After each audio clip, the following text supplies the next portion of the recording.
So one day I'm taking an SAT practice test on Blue Book because I'm currently stressed as a rising junior. And yes, I'm also fully aware that I sound like every iced coffee fueled teenager spiraling at 3 a.m. But I'm sure you all can relate, whether you're a current student or not, that standardized testing is so stressful and it's an actual pain in the butt. But wait till you hear this part. What if I told you that today's topic is from an SAT practice test? And okay, before you click away from my podcast, hear me out. The SAT's reading section covers a wide array of topics ranging from biology to astrophysics to hip-hop music. Although as students, we're usually in a time crunch and we could really care less about the actual content of the passages, I noticed that one of the passages was about the exact theme of this podcast, art and politics. This particular reading passage was about Lucy Lippard, who has devoted almost 3 decades to feminist and political movements in the art realm. Though I was unfamiliar with her work initially, I researched a bit about her, and today I'd like to share some of my findings about her with y'all.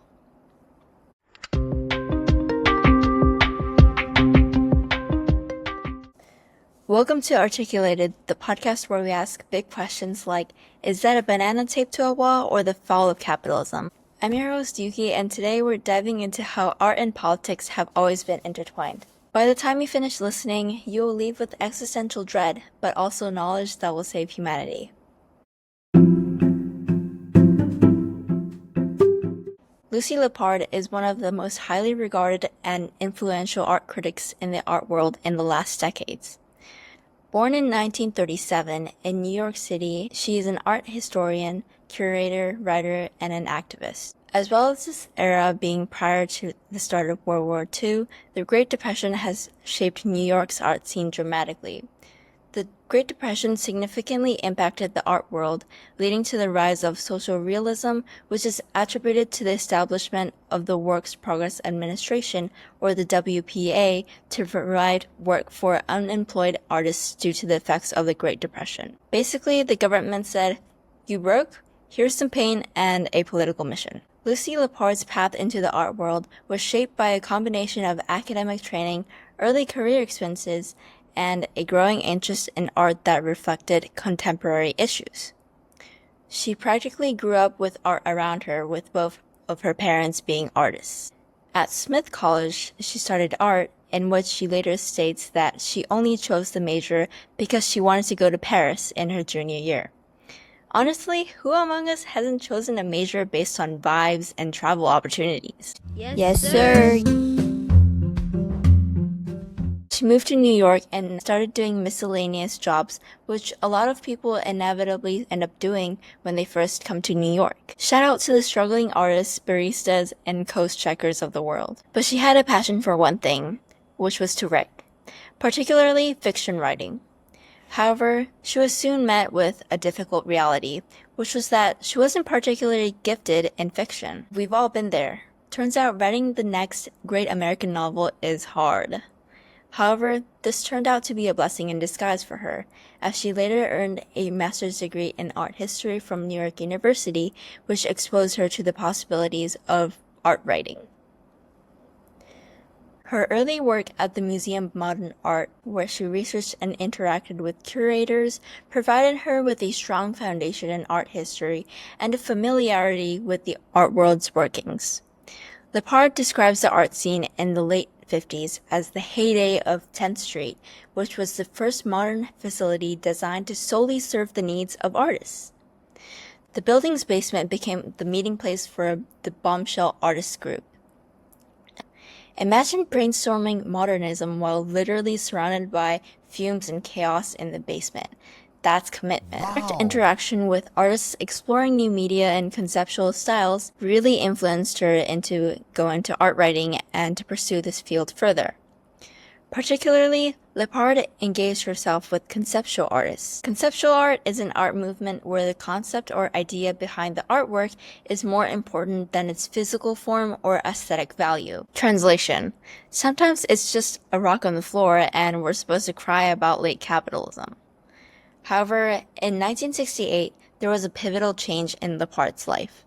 She travels to Argentina to judge an art prize, which exposes her to radical Latin American artists and its emphasis on striving for political change rather than sole focus on art creation itself. Lippard organized a 1968 anti-war fundraiser. The events featured prominent minimalist artists, some of whom politically active, in order to voice their concerns about the Vietnam War, which raged in full force during this period. Including the Vietnam War, the 1960s to 70s was a contentious time regarding political events.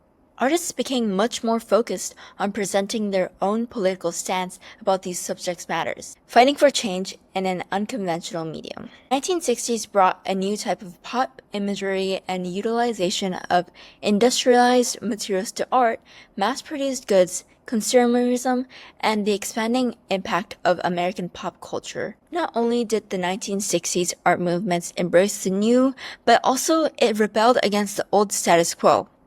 Basically, they took one look at tradition and said, nah, let's make a sculpture out of soup cans. For many art historians, the rebellion of 1960s is inextricably tied to revolutionary ideas and deeds of avant-garde groups.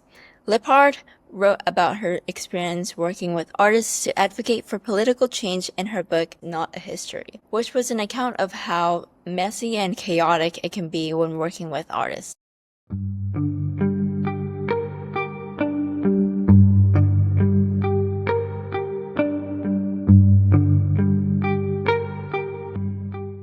In her later exhibition in 1991, Lippard states, "We are taught that art is useless."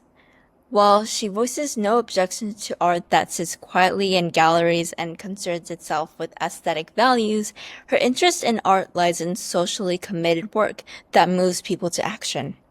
Art isn't supposed to be practical, but it's great when it is, she writes in the catalog. Though she loathes the idea of ranking art and attributes her curatorial selections to personal taste, Lippard applies certain standards to art. "I believe in the power of ideas and aesthetic integrity," she says. "Artists have to be good enough to get their ideas across. Bad art is art that doesn't communicate," she said. As a self-described populist, she wants the public to get the art's message.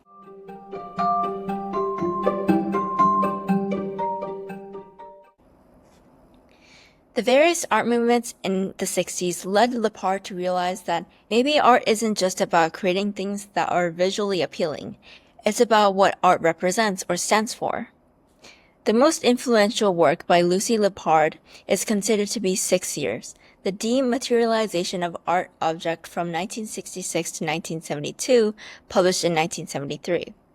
It's not a traditional art history book, and it documents how art in the period shifted away from physical objects toward ideas, language, and actions. Lippard coined the term dematerialization of the art object to describe how artists were deliberately moving away from creating tangible, commodifiable artworks. The emphasis was on the idea rather than the subject, many of which are featured in Lucy Lippard's 6 Years, which emphasize ideas, instructions, language, and actions over tangible, collectible objects. An example is Yoko Ono's instruction paintings, which are a series of instructions to create a particular type of painting. This artwork invites the audience to participate, but also can remain purely conceptual. Going back to Lippard's work, her book, 6 Figures, was so influential and groundbreaking because in this book, she proves that she wasn't just an observer. She was a participant, a friend, and an advocate of the artists involved. Unlike many critics, Lippard made her writing accessible. She wrote with clarity, passion, and often from a first-person perspective. This opened art criticism to broader audiences and demystified contemporary art. In 1971, Lippard organized 26 contemporary women's artists from the Aldrich Contemporary Art Museum in Ridgefield, Connecticut. Today, it is widely considered to have been the first feminist exhibition in the United States, and it marked the debut of several unknown artists who would later become stars. Although this exhibition is poorly documented, this poor documentation can be attributed due to second-wave feminism, which is still in its infancy by the time of the gallery's debut. Women artists were just beginning to organize and push for equal representation, and this exhibition took a full 2 years before the landmark Roe v. Wade decision.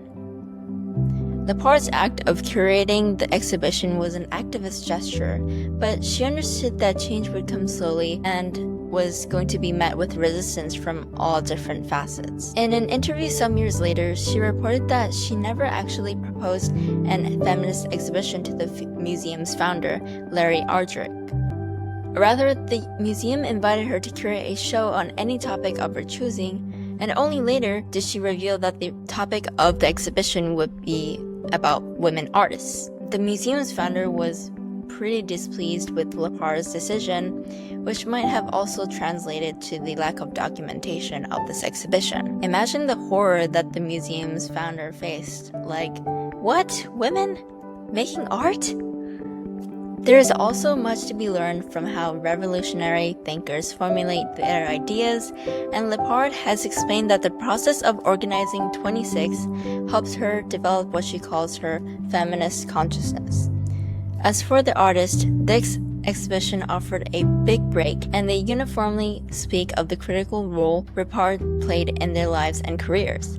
Lippard and her 26 artists supported each other and their work when few others would, proving that change, artistic, social, political, all starts from the ground up. Critics of Lippard state that using art to promote political agenda is to tarnish art of its purity. However, Lippard responds, and I quote, "Such sheep-like fidelity to a single criterion for good art, and such ignorant resistance to the fact that criteria can differ hugely among classes, cultures, and even gender, remains firmly embedded in artistic circles, producing audiences who are afraid to think for themselves." I think we can all take from Lippard's thesis that if an idea can be art, and art can be activism, then maybe the most radical canvas is in the mind.